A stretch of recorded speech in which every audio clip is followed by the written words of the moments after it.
And welcome to Cruise Control. My name's Eric, and today I have a big update from Tesla. But first, thank you so much for watching. Please like and subscribe. I do new car reviews, I do new car news, used cars, and live streams. Now back to that Tesla update.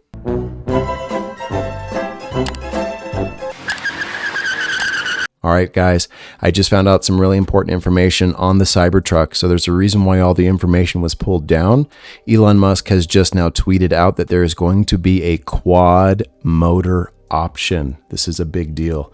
I'm going to read you what he has to say. It says here, we'll have both front and rear wheel steer. So not just like a tank, it can drive diagonally like a crab. So Tesla is copying what the GMC Hummer is able to do, which was something that we all theorized, but now in reality it is coming out.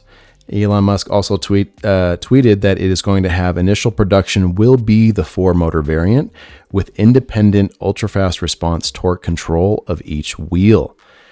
That sounds really cool. I expect it to be even faster. I believe the tri-motor was a 0 to 60 in 2.9. Nobody's talking about if this is going to be faster. I'm going to assume maybe 2.5, 2.6, but I'm going to assume that's also faster, not just able to do cool tricks.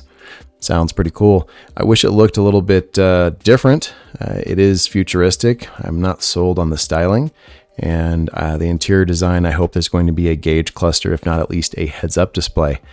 But I like the bullet resistance, and hopefully the glass works out. What happened on stage was a little funny, but maybe it'll get worked out. But yeah, I really like the 4-motor variant. So what do you guys think? Leave your comments down below. My name's Eric. This is Cruise Control. Please like and subscribe so you can hear future news and content. We'll be having some more fun out your way.